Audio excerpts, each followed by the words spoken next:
S&Box might... Oh wait, no, I need the fucking pop filter.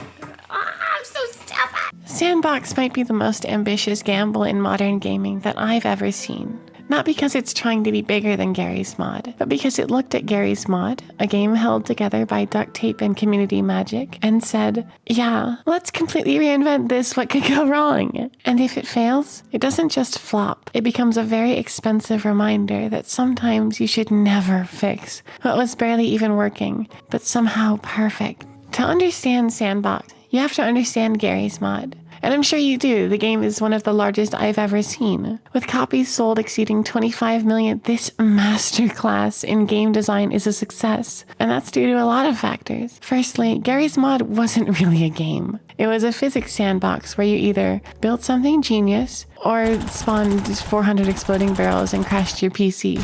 But there were in-betweens. Quite a lot, in fact. And that's where the true triumph that is Gmod became what it is today. What started as a simple Half-Life 2 mod where you could experiment with the revolutionary, at the time, physics engine using simple props and tools, over time spiraled into one of the biggest community-driven experiences in gaming. You see, Gmod has something that a lot of games didn't at the time of its 2006, release.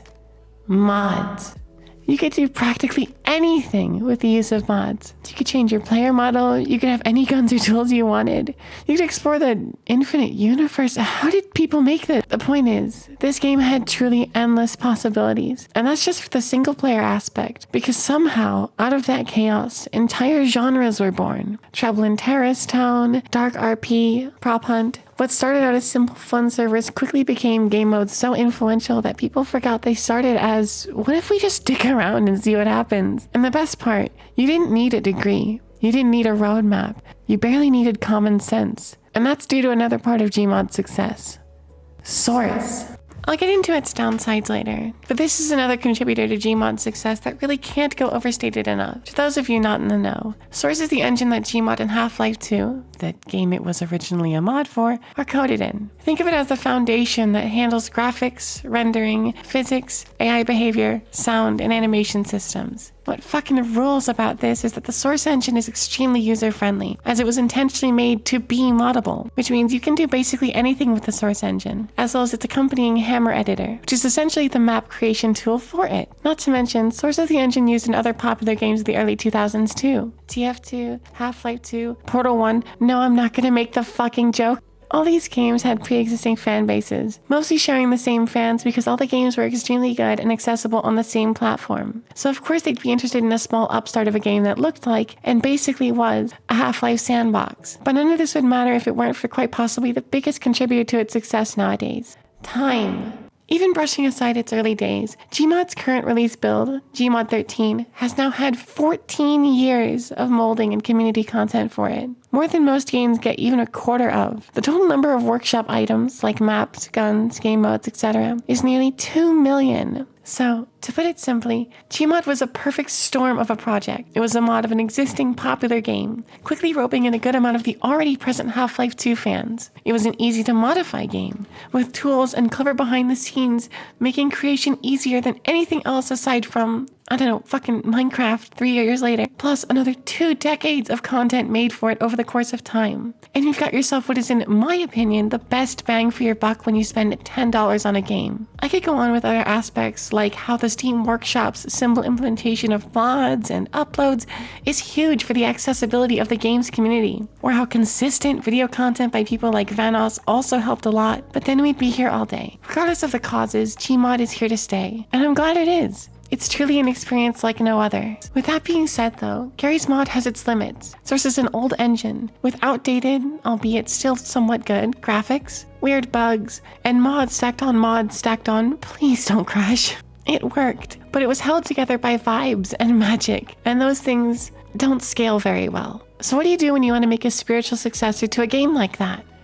Well, you make S&Box. But S&Box is not Garry's Mod 2. And if you go into it expecting that, you're going to be very confused very quickly. S&Box is trying to be a platform, a place where games exist inside the game. And there's a slight sandbox mode on the side if you'd like. The overall product is something closer to Roblox, but instead of being made for kids with infinite imagination and zero fear, it's made for developers with cocaine addictions and GitHub accounts. Instead of downloading random mods that may or may not destroy your game, you launch curated experiences. Instead of scripting in whatever Gary's mod was doing, you're using modern tools like C# with proper systems this time. Things that look suspiciously like actual game development, which is great, unless you were here to just spawn a toilet and attach rockets to it, which I guess I can't say I haven't done it too. I mean, we were all 5 at some point, right? But that's where I start to see a bit of the idea behind S&Box. You can't make Gmod 2, because Gmod isn't really a game you can make a sequel to. At least, not a successful one. Gmod is a game with far too much content, far too much community, and frankly, far too much sentimentality behind it.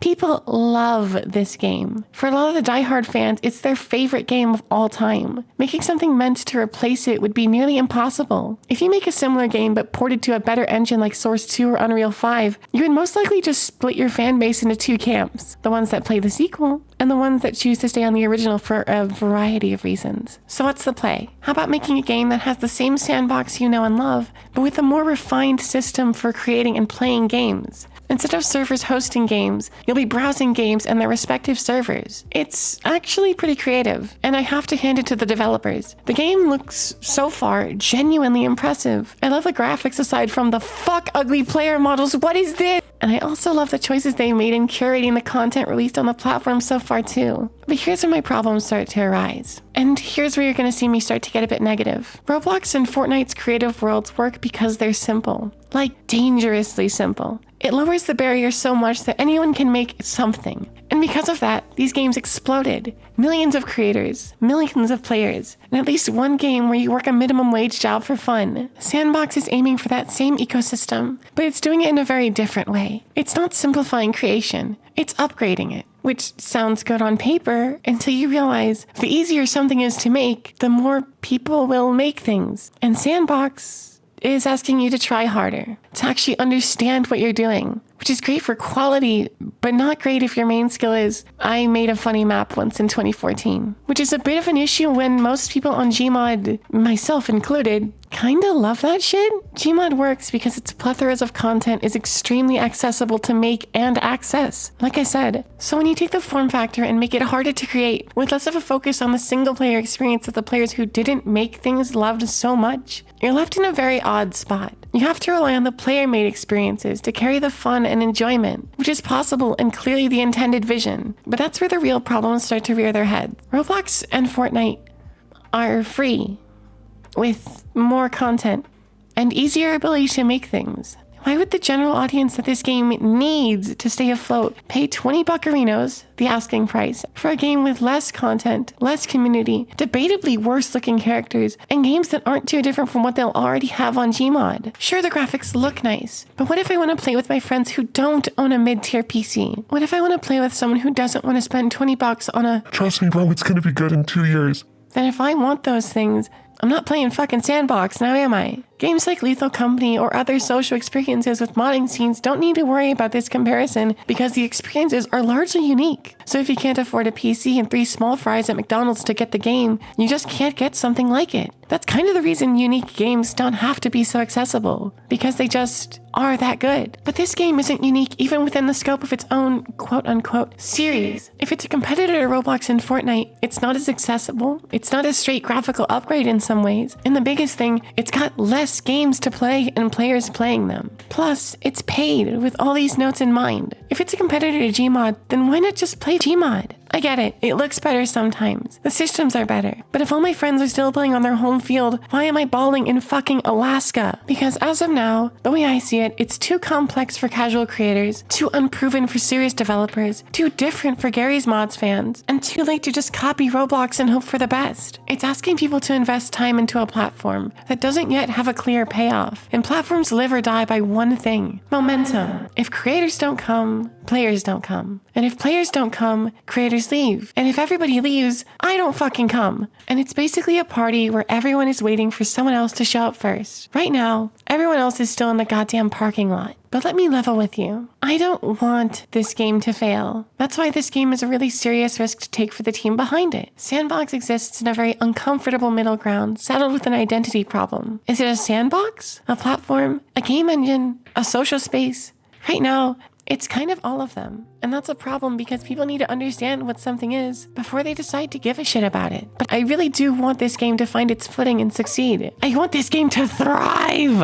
I want this game to be the new Gmod for a whole generation of young developers, content creators, and players. Because here's the part that makes this whole thing interesting. If Sandbox does work, it could be incredible because it solves one of Roblox's biggest problems. Besides being a really fucking shitty company. Oh my god, have you guys seen what they're doing recently? Quality control. Imagine Roblox level creativity, but with games that don't feel like they were built in 45 minutes during lunch. Better visuals, better systems, better everything. And more importantly, more freedom. Sandbox isn't trying to lock you into an ecosystem. It's not saying, here's what you're allowed to do. It's saying, here are the tools, good luck. Which is either incredibly empowering or incredibly intimidating, depending on who you are. Could you imagine what this game could be if it got the ball rolling like Gmod did? It would be the game of my whole decade. But as of now, I genuinely struggle to see it happening. So let's discuss what I'd like to see change to give this game floaties in the Pacific Ocean. This game has a metric ton of potential, and as one of the more ambitious sequels to a very ambitious game I've ever seen, there's a few things this launch could do to land on its feet and establish a good audience going forward.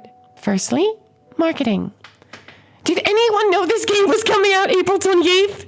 I genuinely didn't, and I only found out about that fact, despite keeping up with the game regularly, because of one YouTuber dedicated enough to make consistent content on this game. Iridium, who is a fantastic creator that you should be watching right now instead of me. For the time he's been covering this game, I've been able to keep myself informed about the fact that nobody is informed on this game! Carrie, Face Punch, whoever the hell needs to hear this, it's go time. Now. You've got a few days to make this game the best first impression it can be. And some ads on YouTube at the very least could mean more people show up to it than my 17th birthday party. So with some actual advertisement for this game out there, what's next? Well, secondly, it's still stuck in a bit of a bizarre middle ground where you need people to make the game great to play, and you need games to make the players want to make games that make, oh fuck, you get the point. So let's populate the game with more default experiences. Experiences made by the Sandbox team, or other teams officially endorsed by them, so that if there's no good user-generated content, you at least have a solid 3 to 5 games to play that are still fun experiences. Again, Gmod didn't need to have all this stuff because it had so much single-player depth and such a massive amount of content already present. Sandbox doesn't have these advantages because it's already just doing what Gmod did in terms of Sandbox. There are slight improvements and slightly new tools, but it's not going to be enough, so it can compensate in other areas to make the user experience more enjoyable. And lastly, possibly the biggest factor to making a project like this thrive, accessibility. This game should have systems which make it just as easy to make things as in Gmod. And no, that doesn't mean they should be lacking in depth or complexity when you take an advanced dive into them. I'm gonna sound like a broken record here, but think of Roblox again. It's a simple game engine that even I could make an obby on. And I did. But if you want to make a genuinely fantastic and deep game, you can still do that with the tools provided. You just have to know more and do more with them. Sandbox has the complexity down perfect, but there's no beginner level to the creation. So beginners won't really be able to make anything. And then it gets hard to attract people that aren't already experts in the field of making content like this. So at the end of the day, a map maker that is just starting now will definitely want to go back to Gmod. You want to make a sandbox built for succeeding? Cater it to the people who will be using it most, with tools for the wisest and nerdiest if they want them. But let's be honest, there's not enough time to do any of this, even if the developers cared oh so much about the opinions of a random cat girl on the internet. So let's wrap things up with the consensus census. What the fuck? Because the question is, where does this all leave Sandbox? And honestly, it could go either way. This could be the next evolution of user-generated games, a pioneer of this style of game that paves the way for new Steam games to come. Or it can end up as a really powerful tool that only a small group of people actually use. While I think it's sadly drifting towards the bad ending for the reasons I mentioned, it does have a genuine shot at succeeding and hitting the big time. The one thing is clear. Sandbox is not playing it safe. It's not making Garry's Mod 2. It's not chasing trends. It's taking a massive risk on a completely different future. And that's why Sandbox is the biggest risk in gaming I've ever seen. Because if it succeeds, it changes how games are made. And if it fails, Well, at least we'll always have the memories of crashing our PCs with the explosive barrels.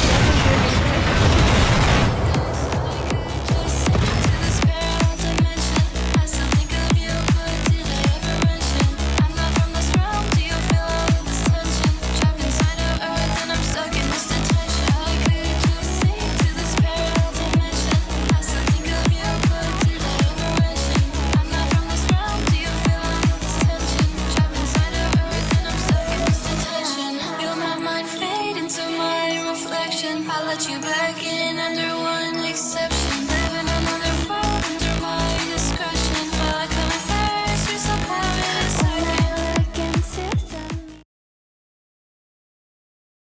Check your blood pressure, Outlander. Take a look at my net worth, Outlander. Take a look at my cheddar, Outlander. I got wealth beyond measure, Outlander. Those boots are Arconian leather. So fucking stupid. Hey there, everybody. Thank you so much for watching to the end of this video if you did. Obviously, this is way different than the content I made a few years ago. If you can't tell, for reasons that should be obvious, first off, this isn't scripted, but also, I am obviously transitioning. I'm not going to mention the specifics of the surgeries or anything like that, but just letting you know that everything's okay and that I'm doing a lot better now than I was before, for these exact reasons.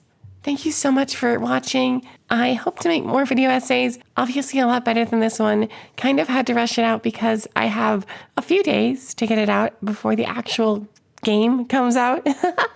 Thank you so much to my lovely wife, Annie Lunatic, for actually posting that thumbnail to me and making it. It was very sweet of her. We're not actually married yet, but we will be soon. And then thank you so much to Robopup for making the actual outro song. It wasn't made for me or anything, but I still think it's really good. And yeah, that's all I've got for you. All right, cheers.